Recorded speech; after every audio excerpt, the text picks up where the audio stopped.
Kendrick responded to Drake after 17 days of no response. We have a diss back to Drake, a 6-minute track called Euphoria. We gotta talk about this and break down what he actually said on here. So let's jump straight into this. If you want to stay up to date with everything surrounding hip hop, make sure to subscribe and also become a part of this community by joining our Discord server in the description. So obviously this is the response to Drake's double diss, which included his first track Push-Ups, which is still up on streaming, which was the first one firing back at Kendrick most of all, and then also the double diss, the double text in this diss with Made Freestyle that only dropped on social media and has also since gotten removed from all of his official pages because it used that Tupac AI voice, and Tupac's estate wasn't happy with that. I mean, that's kind of what we were wondering all along, so he removed it again, but still it was a savage move from Drake to double diss Kendrick on here,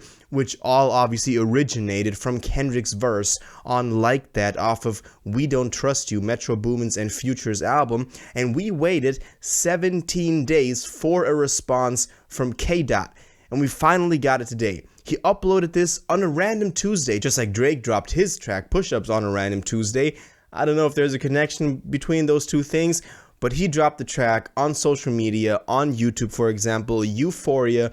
It got millions of views within the first couple of hours, trending #1 everywhere. People definitely talking about this. Let's break down some of the bars on here and talk about what they mean in the greater context of this entire diss. And let's see how this whole thing is going to continue, because I think it's going to go on. So let's jump straight into the diss right now. First of all, I want to say Kendrick did really go off on this one.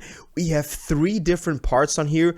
At the beginning, some of his more, lower voice, singing voice that he sometimes did on Mr. Morale, more like that. Then we also have a beat switch where he goes hard, then another beat switch later on, and he always switches between that relaxed, still hard-going Kendrick, and sometimes he really goes into his higher-pitched voice, but he's really going off on here. So he wasn't holding back on the energy, but now let's take a look at what he's saying. For example, we have this one line in the intro already where he says, Tommy Hilfiger stood out, but FUBU never had been your collection, which is a very cold bar. I mean, that goes back to accusations of Tommy Hilfiger in the 2000s not being happy with it being associated with hip-hop and that culture, and then FUBU, so for us, by us, has been more, connected to that. So Kendrick is playing at Drake not really being a part of the culture, and further then also kind of the Rick Ross thing, Drake not being black, which he's gonna also get into later on a little bit more.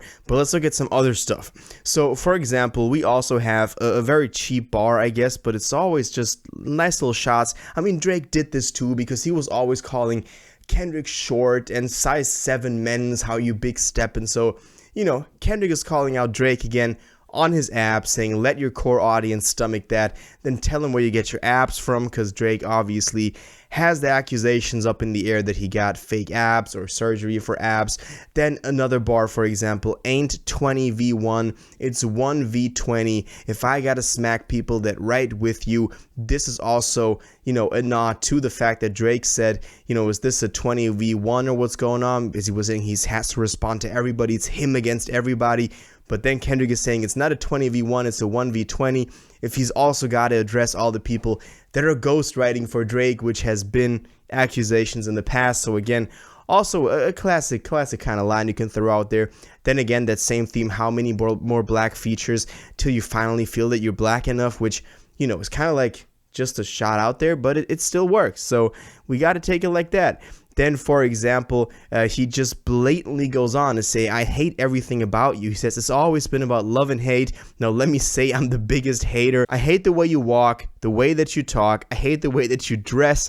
I hate the way that you sneak diss. If I catch flight, it's gonna be direct. We hate the bitches you fuck because they confuse themselves with real women. So this is not even that deep like maybe that Hilfiger and FUBU line. This is just blatantly, I hate you. So this is, he's being very direct on here. Also, the entire track is against Drake. Like Drake always had a little side diss against Rick Ross here or Cole there or Kanye there. This is just against Drake. So I guess it's going to be the battle Drake against Kendrick, which is very dope. Let's keep going with a couple of more lines though. For example, he says, I'm knowing they call you the boy. It's kind of what Drake always calls himself. But where is a man? Cause I ain't seen him yet. Saying he's not a man. Matter of fact, I ain't even bleed him yet. Can I bleed in bed? When I see you stand by sexy red, I believe you see two bad bitches. I believe you don't like women. That's real competition. You might pop ass with him. What is Kendrick on? I've never, like, at least, you know, maybe like on the whole Control verse, he was going at people like that. But just these blatant disses is something that I didn't expect. And you gotta also see this is a 6-minute track. He's just going off. Like, this is really, I mean, I like this. Let's keep going with a couple of more, though. For example, he addresses the Pac thing by saying, I'd rather do that than let a Canadian guy make Pac turn in his grave. So this was definitely recorded after Taylor Made Freestyle came out, because otherwise that line wouldn't make sense. So that means that this wasn't right after push-ups. Rather, I think he was working on a lot of this over the course of those 3 weeks.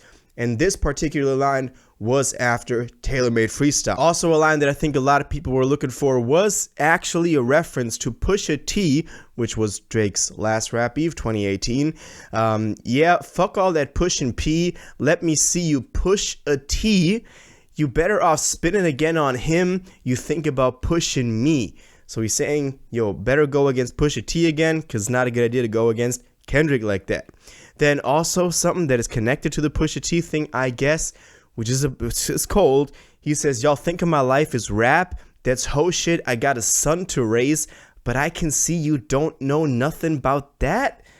Yo, Kendrick, he's going in. God damn. Then another line. I mean, we're just going through lines here. I mean, you can probably guess the meaning of that. Adonis and Drake hiding him from the world. And so Kendrick says he's not taking responsibility for that.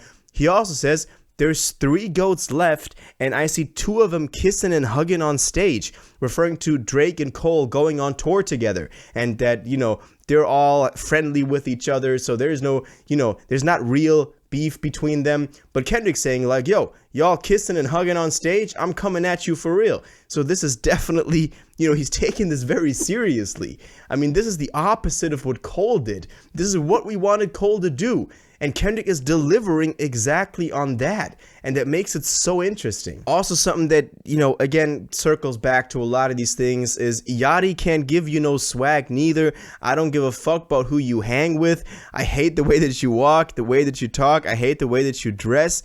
Surprised you wanted that feature request. You know that we got some shit to address. I even hate when you say the N-word, but that's just me, I guess. So again, going off on the whole he's not black enough thing, but also talking about that Drake apparently sent out a feature request to Kendrick at some point. And, you know, he's saying, yo, we've been sneak dissing for the past 10 years. Why would you send a feature request? Maybe he wanted him on For All the Dogs. Apparently Kendrick didn't do it, and now has that as a bar to address Drake with, which I think is also pretty cool. Then one line that I've seen quoted the most probably, which was just crazy. Yeah, Cole and Aubrey know I'm a selfish guy. The crown is heavy. I pray they my real friends. If not, I'm YNW Melly. Talking about the YNW Melly incident where he accidentally shot his friend. And so he's saying, I pray they my real friends. If not, you know, I'm gonna kill them. Which, you know, this is hard, Kendrick. And also he closes it out with the lines, if you take it there, I'm taking it further. That's something you don't want to do. And that is a response to, at the end of Drake's track, he said, yo, Kendrick, we're waiting on a response from you. I hope that is hard. And Kendrick says, you know, if he's willing to go the distance with him, Kendrick's going with him. So I think we're going to see more of this. I think Drake is going to respond with something, and we'll have to see how this all develops.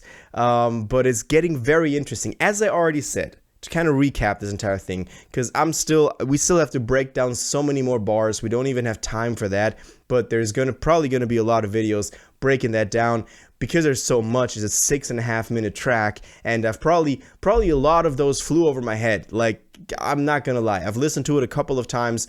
I read through the lyrics, obviously, but still a lot of them probably we will only understand after a couple of more listens, after a couple of more days.